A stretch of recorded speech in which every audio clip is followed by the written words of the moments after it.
Good morning, I'm Gretchen Hall. It is a Friday, the 15th day of August. Coming to you this morning, here are our stories.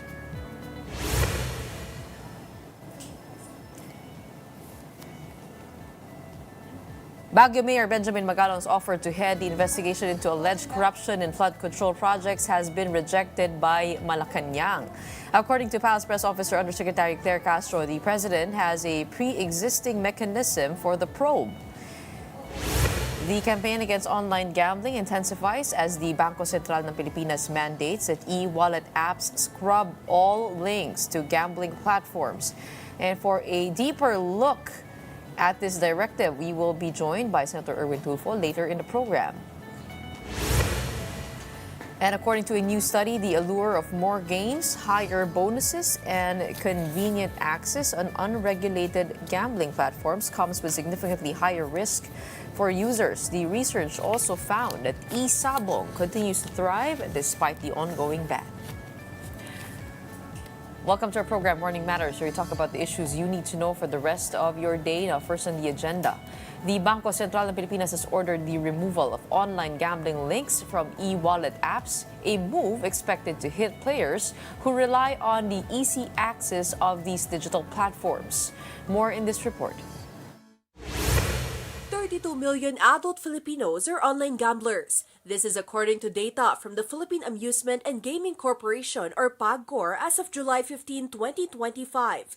Many of them will be affected by the Bangko Sentral ng Pilipinas' order to remove online gambling links from electronic or e-wallet services.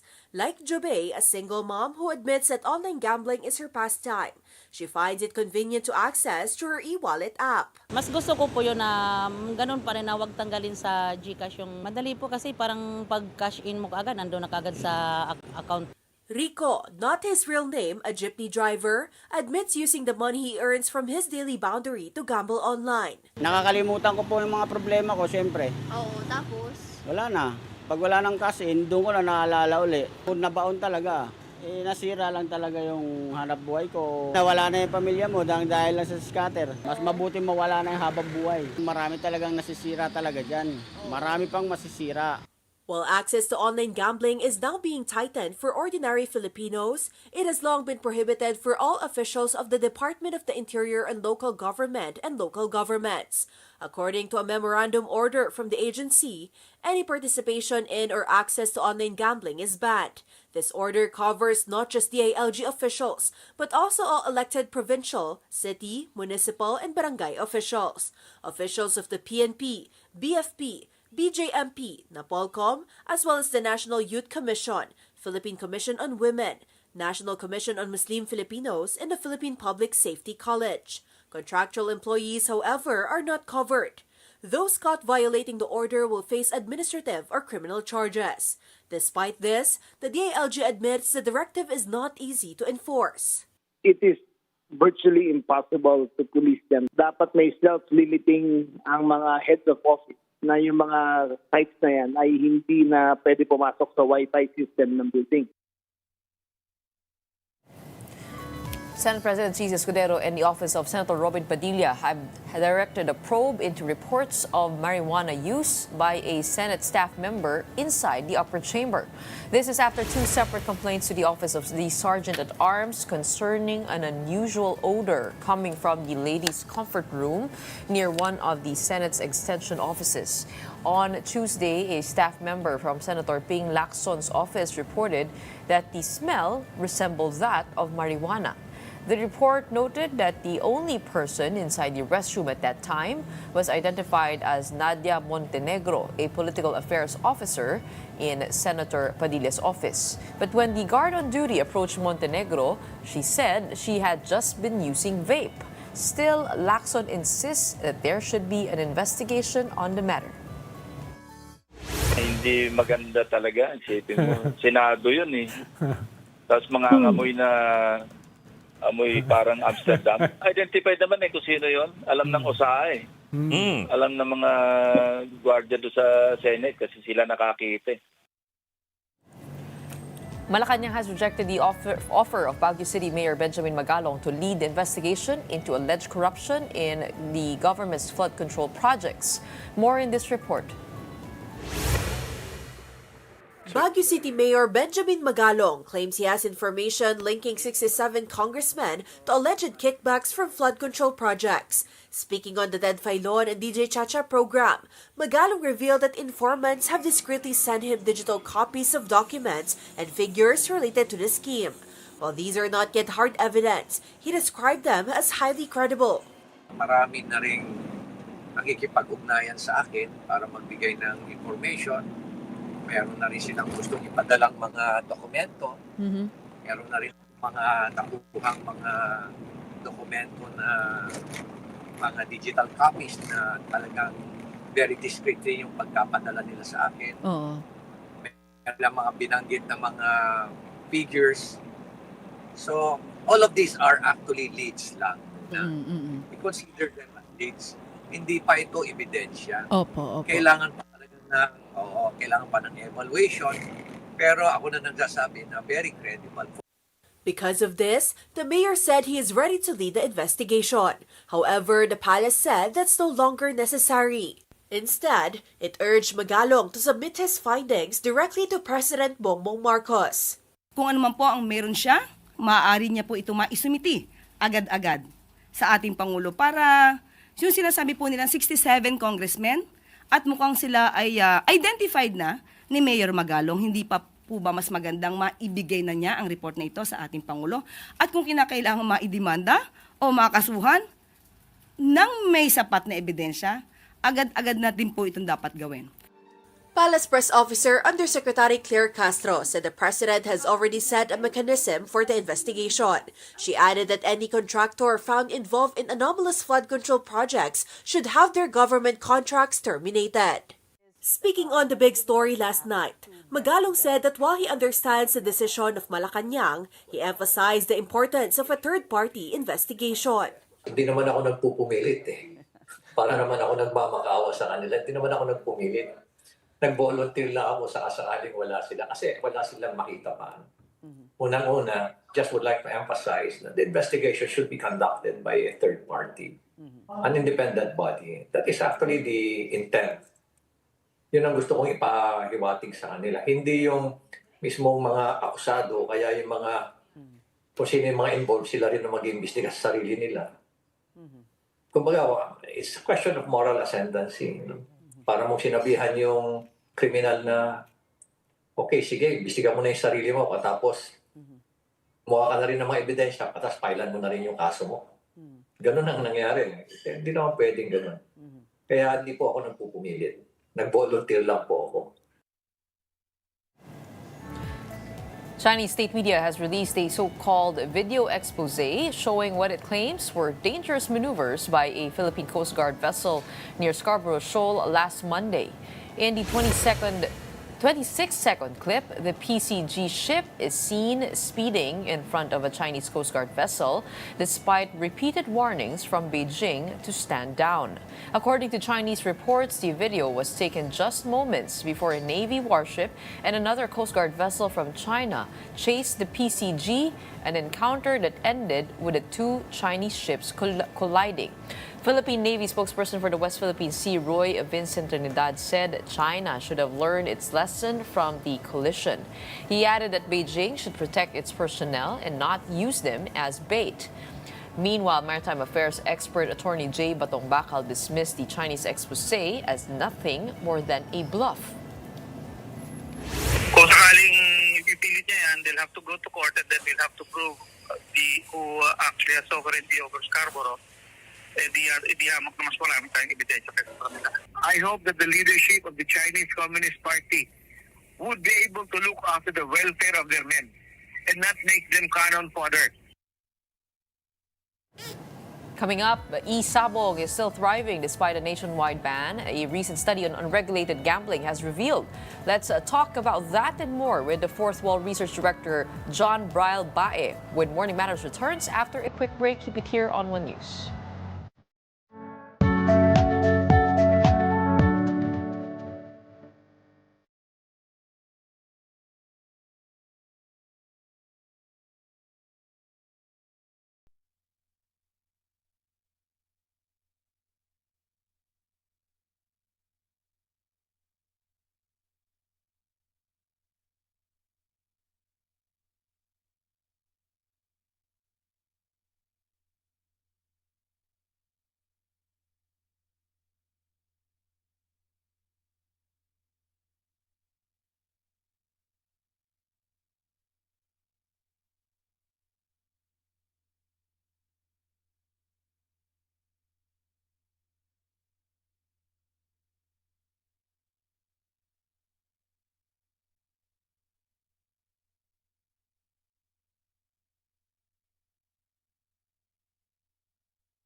Good morning, Impression One here on Morning Matters. We talk about the most pressing issues and give you the context behind the headlines.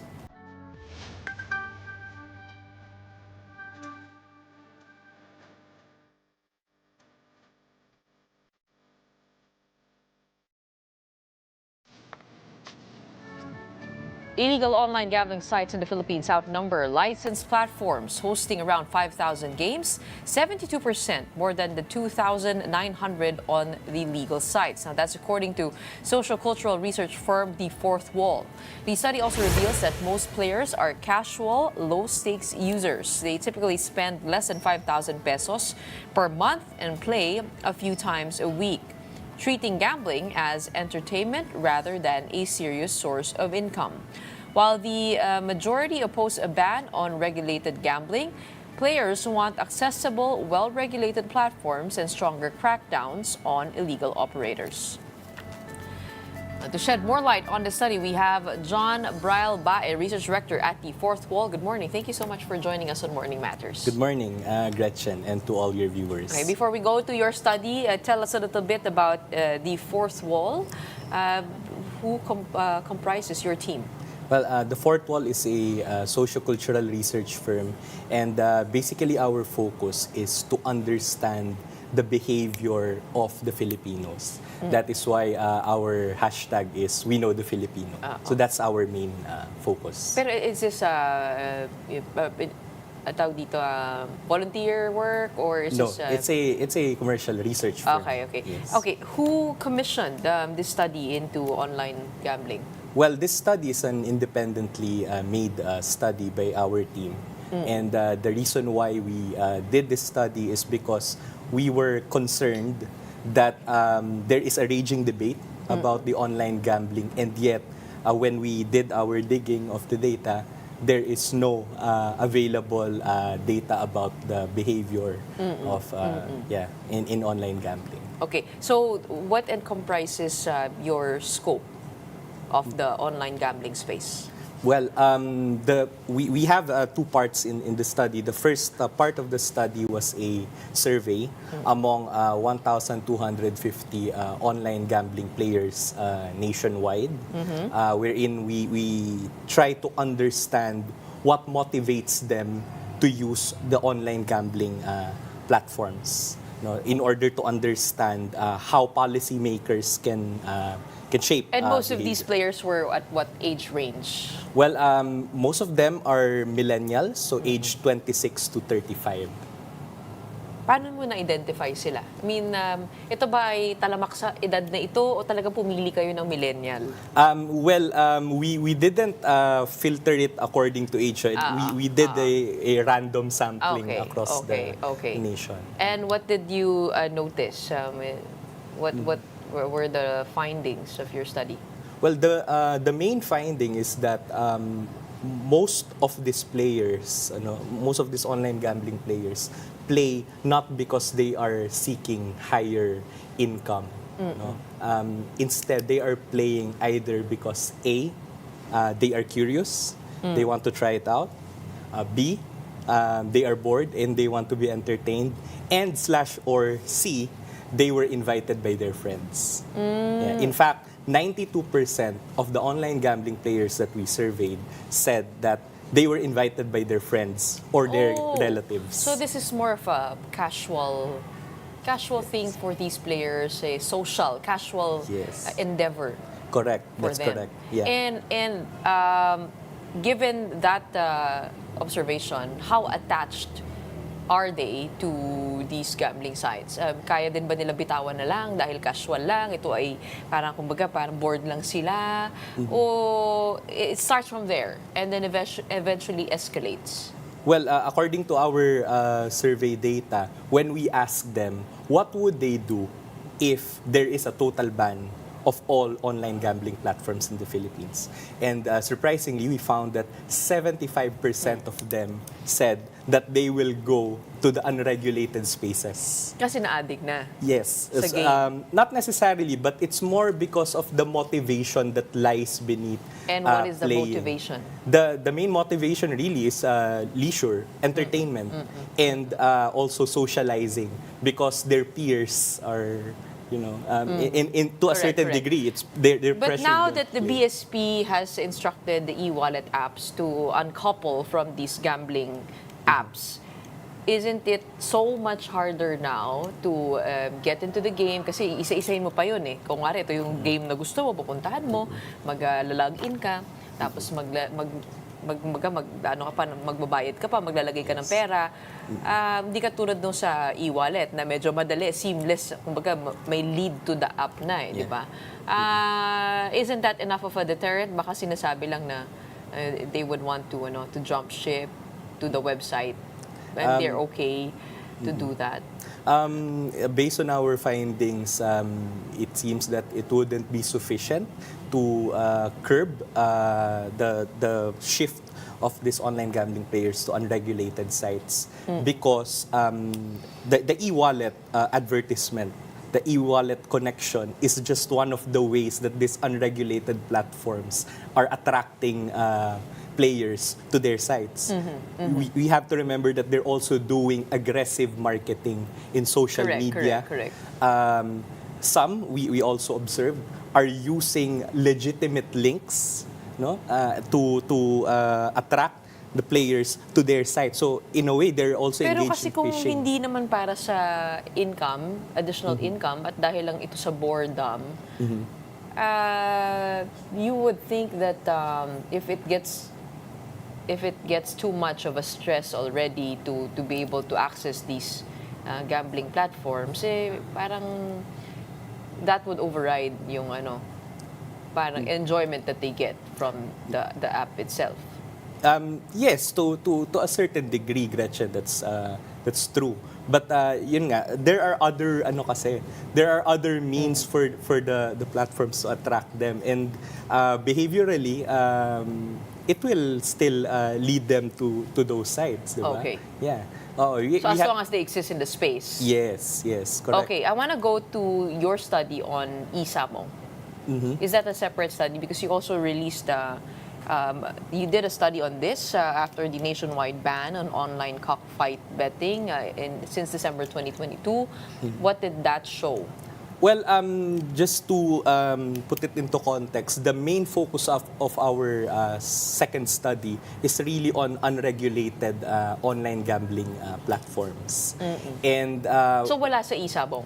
yes, we only found it okay. accidentally. Okay, all right. Yeah. So tell us Yes. more about that. Well, we found that in unregulated online gambling platforms, suspended games still persist, such one of which is e-sabong. If you remember, it has been suspended back in 2022, as you mentioned, and yet when we did our desk research and observation among these unregulated platforms, we found that e-sabong still persists, and even if Ilan ang they're already naglalaro sa suspended. nakita ninyo? We were not able to collect data on how many are actually playing, but I think the fact alone that these suspended games still persist there means something. That in unregulated... Well, it's not new to us that it persists. Like I was telling you earlier, kahit anong pinagbawal mo, it will still exist in one form or the other because it's human nature, right? Yes. I think the better indicator here is if there was a reduction in the number of gamblers if you do make it illegal to do and hard to access. So for example, dito sa platform na to, wala na yan. Alam ng mga tao illegal. Siyempre meron pa rin yan. May illegal pa rin. Di mawawala yan. Nandyan pa rin. It's a given, right? Pero kung mula sa 100,000, naging 20,000 na lamang yung manlalaro, you affect the impact of this gambling site on the people. Yes, that's so, correct. Hindi ba yun? Parang wala ba kayong datos na ganon sa numbers? Unfortunately, Gretchen, we do not have that data, and that is why we pursued this initiative. We took the initiative of doing this study because in our initial research, walang data talaga. And I think this, what you just pointed out, highlights the need for data on this issue. Kasi it's difficult to talk about this burning issue, a very thorny issue actually, na wala tayong data. No, not just on the numbers, no, of who are the players, but most importantly, yung behavior nila. If we do not have that data, it's very difficult to debate on such a thorny issue. And mind you, Gretchen, no, for every policy direction that the government will take, may ano yan may behavioral implications yan. No? So if say the government and the legislators decide total ban, ano yung implications, no? Diba? Or if say, okay, sige, let's enforce stricter regulations, ano naman yung corresponding implications nun? So I think this calls for more we do need the research. numbers, Yes. particularly when this was opened and linked to the e-wallet apps. Kung Correct. kamusta yung naging surge in gamblers. I have some numbers here. This was from yesterday's hearing. The PAGCOR reports there are now 32.1 million Pinoy e-gamblers. That's as of June 2025. From 2018, it was just 469,000. And so, if you take a look at that number, it means 1 in 3 Filipinos are now into online gambling. I guess the better data here is to check, no, kung yun ba ay na-accelerate, yung number na yun, na-accelerate ng mga e-wallet apps. And what happens now when you decouple, meron bang pagbaba ng numero na yun? Because also, I say this dahil the legal gaming companies are joining hands over calling out the illegal websites. Correct. Which I feel like is a deviation from the main issue, which is ang dami na nagsusugal ngayon dahil madali na lang ma-access dito sa mga platform na legal. So it's also hard to say with blanket analysis na mapupunta lang lahat dito sa illegal, right? Hindi, parang it's hard to make it 1:1 na pag binagbawal nyo, pupunta rin kami doon. Diba? Parang may ganun din, may ganung nuancing eh. Yes. Okay, so yes. what behaviors did you notice with those who are operating in the legal gambling sites, and what's the difference with those who were playing in the unregulated sites? Did you notice a difference? Yeah. But before I answer that, no, let me just make a note dun sa minention mo about the 32 million No, correct. Who are Yes. playing online. And the e-wallets, no? Based on our previous survey, we found that actually majority of the online gambling players that we surveyed said na because of the e-wallets, parang they tend to trust the online gambling site more. Yun. So, Nagiging legitimate. yes, it legitimizes the site, the presence of those e-wallets. So, to relate dun sa ano mo kanina, yung observation mo kanina, you can look at it from that perspective as well, na baka kaya sila naglalaro is because they feel more safe Kasi and nilalagay secure. sa games o nilalagay sa Yes. under the life. Wala na nga tinanggal na doon eh. Correct. Sineperate na eh. Correct. Yon. So that's one possible angle to explain that 1 out of 3 Filipinos statistic that you mentioned. Now, on your question, in the second study that we made, what we noticed is the difference in the regulated and the unregulated platforms. We essentially, ang difference is while the two platforms are using the same technologies, they're using the same payment systems. Mas pinapadali ng mga unregulated platforms yung means mo. Like, they are configuring their technology so that it will be much easier for people to enter, to register, and play in their platform. Let me give you an example. In unregulated platforms, there is minimal or actually no KYCs, no? Walang mga Key age. your credentials. Yeah. Kasi it is supposed to be for 21 and above. Yes, 21 and above. But our study revealed na merong mga minors na nakakapasok sa mga unregulated platforms because of that. No? And then walang transaction limits sa unregulated platforms. Or if they use the e-wallets, which has a cap, di ba? They also offer other payment systems where there is no cap. Yun. So it essentially ang So, difference. pwede ka mag-credit card. Exactly. Yeah, credit card, pwede rin cryptocurrency 'yun. So they offer those variety of payment options. Yun. So making it easier for people to play Pag frictionless. doon ka na addict, mas malaki pa yung maaaring mawala sa'yo. Exactly. Exactly. Yes. Okay. And in these 1,250 online players that you studied, ano sila? Mostly ba panalo sila o mas marami sa kanila ang nalugi? Hindi. Lumalabas sa study namin, tabla lang. Tabla lang. Yeah. Kasi nga, they're playing not because they want to earn more or... What is the average betting amount that they're putting into these games?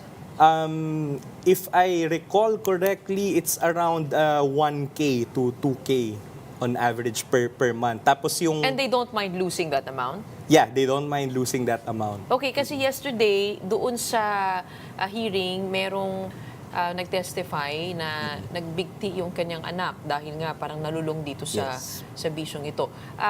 May datos ba kayo dito, ilan dito sa 1,250 yung umaabot sa ganung punto na na-endanger na yung livelihood nila, yung family nila, and even yung health nila?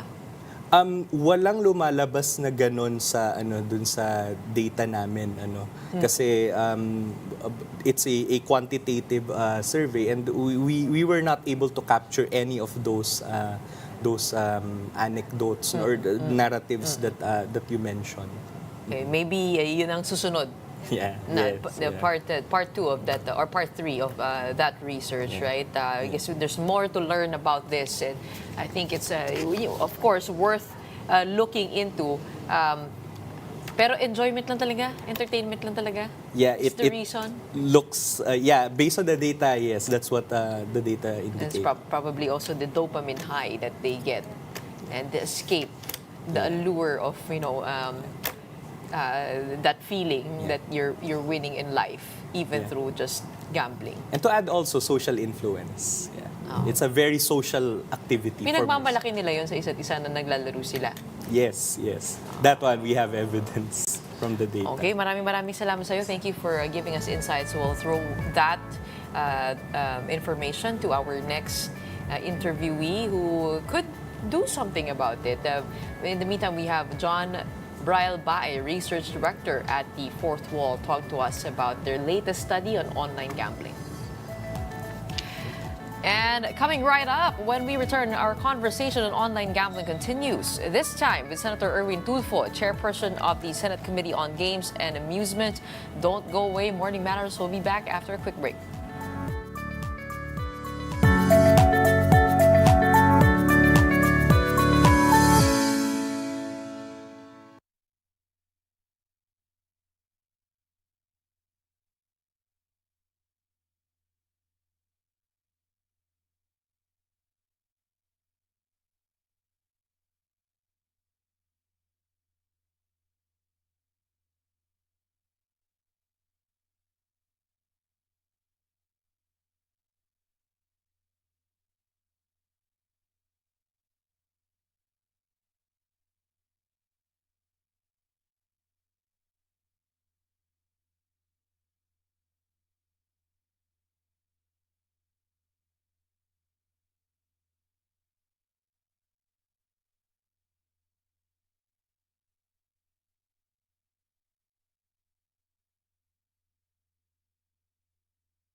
Welcome back. You're still watching Morning Matters here on One News. Senator Erwin Tulfo warns Bangko Sentral ng Pilipinas that they could be cited for contempt. That is if the deadline for removing online gambling links from e-wallets is not met. But in the middle of the hearing, Senator Rodante Marcoleta questioned why e-wallets and the BSP were being blamed. He said PAGCOR should be held accountable instead. Ang PAGCOR po ang merong regulatory powers dito eh. Bakit hindi sila yung mauna na mag-regulate? Bakit po yung GCash ang dinidiin natin? Parang nakikita ko, we're all barking on the wrong tree. I just made the suggestion this morning, but I did not expect na sila yung gigisahin natin. Hindi po sila yung operator eh.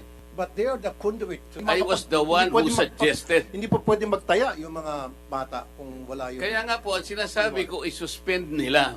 Tapos na yun. But let us not naman fry people. Senator Erwin Tulfo joins us now to talk about the Senate's broader stance on online gambling. We have him on the show. Maraming salamat po for your time today. Magandang umaga po sa inyo, Senator. Hi, maraming salamat, Gatchen, for inviting me in your program. Yes, good morning. Okay, Senator, why was there a need to issue such a strong warning to the BSP? Don't you agree with Senator Marcoleta that PAGCOR is the one who is responsible for all of this? Actually, ang e-wallet kasi is under the BSP. It's not with PAGCOR. Kaya nagtataka nga kami, hindi lang siguro nakuha na gets ng mga kasama natin sa media. My question was like, bakit ninyo pinayagan ang betting sa e-wallet? Sana walang ganun. Why did you offer gambling sa inyong e-wallet? Doon nagka-problema. Tama naman sinasabi ni Senator Marcoleta. Bakit natin papagalitan ng mga e-wallet, BSP, dapat PAGCOR? Pero sabi naman ni Senator Raffy na kung hindi dahil sa kanila, di wala mga nagtataya online. Kaya madaling i-access, ika nga. Mantakin mo, sabi niya, e-wallet ka, yet you're offering online gambling doon sa e-wallet. Pero nagkasundo naman, sabi ni Senator Marcoleta, kaya nga gusto natin suspindihin. Parang nagsasabi ang BSP na bibigyan nila ng ilang araw. Nag-memo na pala sila nung July pa na binabanggit nga ni Senator Marcoleta, bakit hindi pa na-implement? So sabi niya, opo, by Saturday, 48 hours. Nagbigay siya ng 48 hours. Sabi ko, so, on Saturday night, pag hindi pa nawala yan dyan, yung link, sabi ko, we will cite you contempt. Nag-oo naman sila. This morning, I saw a memo or advice sa lahat ng mga member ng o naka-enroll sa GCash na puputulin na nga nila by Saturday 8 p.m. Wala ka na magkikita link going to gambling sa GCash pa lang so far. Okay, so ang pinaka-deadline po, kailan po ba? Saturday o Sunday? Saturday 8 p.m. Actually, binigyan ko pa nga sila ng liyo. Sabi ko Sunday na umaga, pagising dapat ng mga tao, wala na yan dyan. But Globe, meron sila ipinalabas na memorandum para sa lahat na by 8 p.m. puputol na nila. And they also said, pag meron pa kayong pera dyan sa mga gambling na yan, ay ililipat na or kunin na nila according doon sa memo ng Globe. May Senator, parang nagulat po, ako personally, nagulat po ako na gano'n lang po pala kabilis, isang order lang ng BSP, pwede nang itigil yung ganito. It doesn't need a law to do this. Kahit yung regulation na lang, yung rules na lang ng BSP mismo, pwede na yun? Well, actually, Ms. Gretchen, dito naman sa ating bayan, the government is powerful.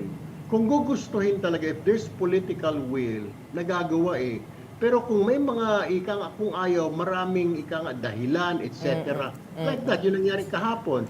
Yung objective, ialisin na yan dyan. And Globe said, okay, susunod kami by 8 p.m. ng Saturday, wala na yung mga link na yan going to sa iba't ibang mga gambling sites. Kaya naman pala. Ba't di ninyo ginawa dati pa? Yun ang sinasabi natin. Ngayon, ang next target namin, pwede ba na wag nila magamit na ang Globe sa pananaya, sa pagbabayad sa mga, inalis mo nga yung sites, next problem naman. Ito pa rin ang ginagamit para magtaya. Correct. Para pag yung panalo nila, winning sila, papasok pa rin dyan sa e-wallet. Okay, yun nga po yung gusto kong itanong, kasi kahapon kayo po ay nagsalita at sabi niyo po that you were for ending online gambling. Is this a total ban that you are gearing towards? And ano po ang sinasabi ng inyong pag-aaral? Because, syempre, meron po, yung kanina po yung aming guest, sinabi naman na hindi nawawala itong mga sites na ito, ipagbawal mo man, they exist still in some form, one form or another. So, ano po ang stance po ninyo dito? At ito po ba ay simula lamang? Definitely, Ms. Gretchen, there will be more hearings to follow. Kasi kahapon naubusan tayo ng oras, PAG4 pala nakausap. We invited so many guests. Nandyan yung DOF, kailangan pa natin marinig yung Department of Finance. Nandyan din yung DICT, very important sila. They play an important role here. National Telecommunications Commission, nandun din ang NBI, PNP. Yung next plan ko sana, okay, pag tinotal ban natin, ang sinasabi ng DOF, 60% ng mga online gambling ay illegal. So ang tanong natin, ang tatanungin natin dyan, of course, yung DICT. DICT, what are you doing? 60%, bakit hindi nyo mahuli-huli?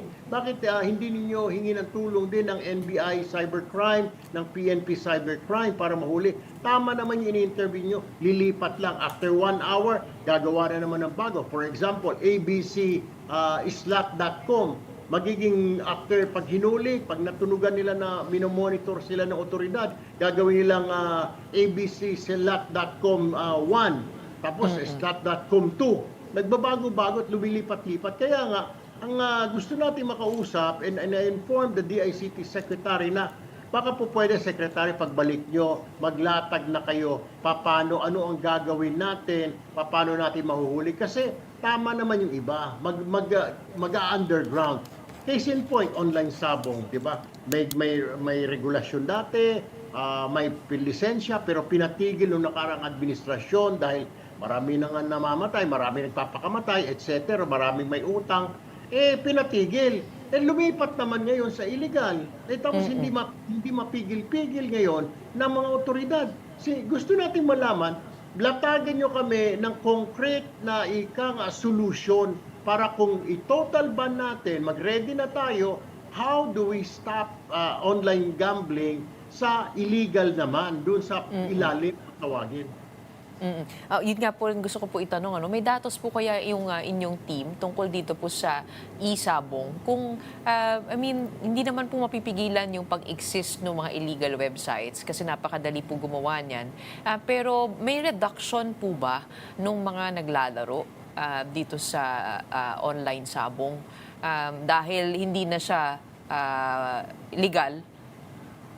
Yes. Dahil may option. Ayun nga masama. I don't know kung maganda ito. Nabawasan nga yung kliyente ng online sabong, na lumiit ang kita nila base sa research ng mga tao namin. Pero we have yet to confirm this with PAG4.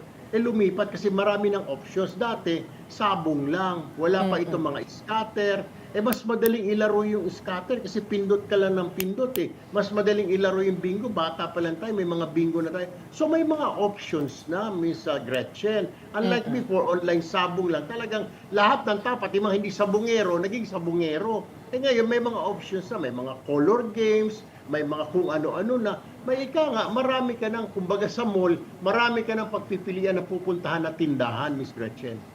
Oo. As chairman of the Senate Committee on Games and Amusement, what do you think is a reasonable but more effective way of discouraging online gambling? Ano po kaya ang tingin ninyo? Kasi tinitimpla ko po kung nasa po kayo. You for a total ban or parang yun po yung pinaka-extreme na maaaring gawin dito? Mas preferred nyo po ba na maghanap ng middle solution here to be able to effectively regulate, but still, of course, the other argument, kumikita ang gobyerno dito? Majority of the members, including myself, we're really for total ban. Merong isang Senate bill doon under na pinasa ni Senator Win Gatchalian na very strict regulation. Kaya nga, pinapakinggan namin, naghihiring tayo. Kasi kung kami nagtatanungin, kung ako lang masusunod, Ms. Gretchen, kahapon kung magagawa ko lang, sasabihin ko total ban, stop everything. Hindi naman, dahil yan trabaho ng executive. So, ang executive naman humihingi ng, pag-aralan nyo muna. Okay, ayaw namin na to. What if, mare-regulate namin, pwede bang hindi natin i-total ban? So, we're listening. Ang gusto lang namin, executive, sige, gusto ninyo ng regulation. Bigyan nyo kami ng malinaw regulation, pag-aaralan namin, di ba? Well, regulation, ang gusto namin makita, ang gusto ng mga tao, mga minor de edad, hindi na makapagsugal, mga estudyante, hindi na dapat makapag-online gambling. Tapos, yung mga may trabaho, lalo na yung mga maliliit, naubos ang sweldo, paano ninyo in-control yan? So, yun ang gusto nating malaman sa PAGCOR. How will you do that? Diba? Pati mga gambling sites na yan, they have social responsibility. Wala nang naiuwi yung tao na kita sa bahay niya eh. So, paano mo mapipigilan yun? Paano yung mga utang na yan? So, inuna na natin itong sa online. Pag nakita ko kahapon, na-brought up ito sa hearing, Ms. Gretchen, okay? E-wallet ka, nag-o-offer ka ng gambling sa e-wallet. Pagkatapos, ang galing din ang ganda din oh.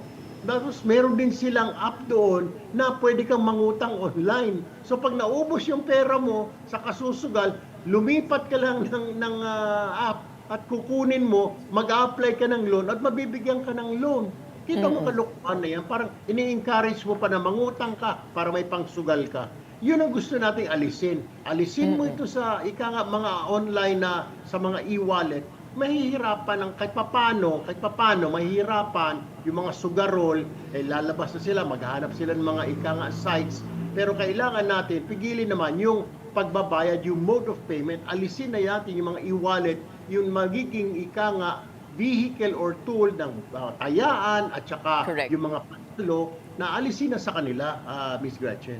Pero tama ho ba na itong mga website, sa ngayon, di ba, wala na po siya dun sa mga e-wallet, pwede mo siyang puntahan isa-isa at gumamit pa rin ng e-wallet. So technically, parang, nandiyan pa rin. It's still available. Pero kasi ngayon, karamihan, Ms. Gretchen, may mga kapitbahay ako, maging yung kusinera namin, nakakapagsugal siya dahil pupunta siya sa e-wallet, okay? So, kinakargahan niya yun, sa madali siya. Pero kung wala, napupunta ka sa website, paano kung doon sa gambling na sinasabi natin, maghahanap ka ngayon ng site, Pero kaya nga, importante, next move namin dyan, sige, habang hindi pa kayo nakakalatag ng strict enforcement o regulation, o e-wallet, pwede bang wag na kayo maging tool ng tayaan kasi kayo tumatanggap ng taya, kayo rin nagpapadala ng winnings. Paano ba ito? Pwede ba ito? Yun ang gusto kong marinig. Yun ang sabi ng kung ang PAGCOR ang tatanungin mo, Ms. Gretchen, pahig ang PAGCOR na pupunta na sila sa mga pay stations. So, ibig sabihin, lalabas ka ng bahay para magpa-load ng taya, parang gano'n, parang dati, pag nagpa-load ka ng cellphone, pupunta ka sa 7-Eleven o kano tindahan, loadan mo nga ako ng 50 pesos na load, etc. Ganon din ang gusto ng PAGCOR. Pahig ang PAGCOR doon. Sige, lagyan natin. Isa pang gusto namin, dapat may oras na lang, limited na lang. Ngayon kasi, Ms. Gretchen, 24/7. Madaling araw, magising ka, gusto mo jumingil. Nakita mo yung cellphone mo, maglalaro ka, pipindot-pindot ka muna ng ilang saglit dyan. Without knowing, 1,000 na pala napatalo mo. Lagyan natin ng oras. Hindi ba po pwedeng parang 6 ng gabi na lang hanggang 12 midnight na lang, pwede ka magsugal. Pero yung 12 midnight hanggang 6 ng gabi kinabukasan, walang sugal at all. Hindi ba kakayanin yun? Yun ang gusto naming marinig sa PAGCOR at dito sa mga DICT, BSP, etc. Lahat sila. That's what we want to hear. So ito po yung mga options natin, yung paglalagay ng pay stations para mahirapan po magbayad. Yung pangalawa po ay yung paglilimita ng oras at yung mga self-exclusion options. What would you have to say to the, I guess yung mga ads po nitong mga online gambling saying na pagpusta de peligro, kayo na yung kumbaga parang kumalas, no? What would you have to say to that and the ability of the player to be the one to limit himself or herself? Because, syempre, binabalanse rin po rito yung government intervention, which is parang how much should government be intervening in the restricting of people's rights because it is still well within gambling as nakikita po natin, meron pong legal na klase, pero paano po kaya binabalanse yung gano'n? I mean, kasi dito sa Pogo, meron pong masusing pag-aaral dun sa social impact At ang naging trigger po doon, ito po yung pagtataas ng crime rate. Dito po sa sa online gambling, where do we say na parang kasalanan nung player at where do we say na hindi dahil in-enable nung sistema? Because yung accessibility, Miss Gretchen, madali na sumugal online gambling. Inalis nga natin ang Pogo, okay? Aminado naman yung mga kasamahan ko, pero napalitan ng Pigo. Unfortunately, walang malinaw na regulasyon. Sa Pogo, okay lang sana kasi yung mga biktima, yung mga Chinese, yung mga foreigners, dito sa Pigo, tayo, yung mga kababayan natin, yung victims nito. Yun nga, yung ano ba mga impact nito? 4 na so far ang alam namin na nagpatiwakal ng mga kabataan. Tapos ayun na nga, maraming natanggal sa trabaho, tapos pamilya. Ang pinaka main problem, ang daming lubog sa utang ngayon because dito sa online gambling nangungutang. Number 5, yung isa pa na yung kinikwento nga nung isang constituent ni Senator Mix Subiri na kahero siya ng gas station. Kinukupitan niya 11,000, yung pinakalas 46,000. Talagang mahuhuli na siya. Kaya kinitil niya ang sarili niya, yung buhay niya. Kaya nakikiusap yung nanay kung pwedeng itigil na rin ito. Ito yung sinasabi natin na we're okay, kumikita nga tayo. Actually, ganito na to simplify it, Ms. Gretchen, para maintindihan lahat. Okay, you need money. Parang isang ama. I will work hard, hindi na ako uuwi halos, hindi na ako kakain dahil nakasubsub na ako sa trabaho para lang matustusan ko ang pangangailangan ng pamilya ko. Pero yung impact naman nun, yung health ko, di ba? Ganito rin itong online gambling, okay?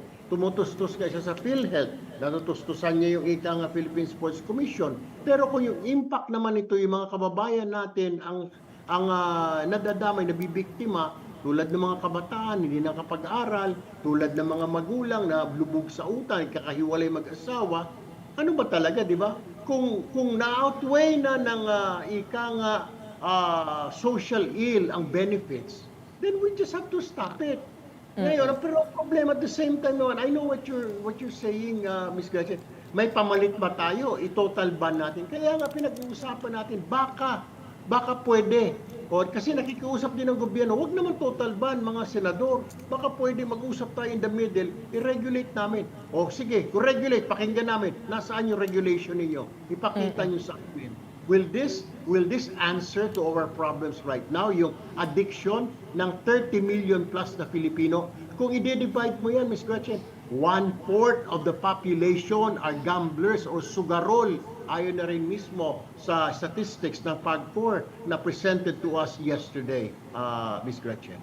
Correct, that's about 32.1 million Pinoy e-gamblers as of June 2025 compared to 2018 when it was 469,000.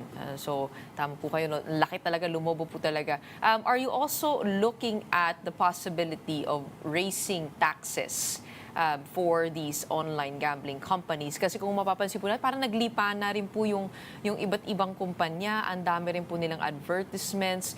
And tubong lugaw. Hindi po ba, pag sinabi natin online, wala ka ng physical structure, wala ka ng mini-maintain, wala ka ng masyadong maraming tao. It is just, the mechanism and the app itself and algorithms. Is it possible, or are you also looking that way to be able to raise the taxes? Kaya nga kasama sa isa sa mga komite, it's a joint committee actually, not only games and amusement, si Banking and Finance under Senator Alan Peter Cayetano, kasama din namin dyan ang Ways and Means para mapag-aralan. Tama ka, napag-usapan na namin yan earlier.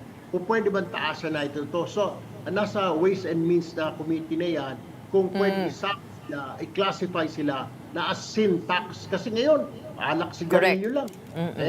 Ba't di mo na rin sama? Tama ka. Yung gambling kasi kasalanan din, di ba? Kasalanan sa Diyos na magsugal ka. Kasama mo na rin ang gambling, di ba?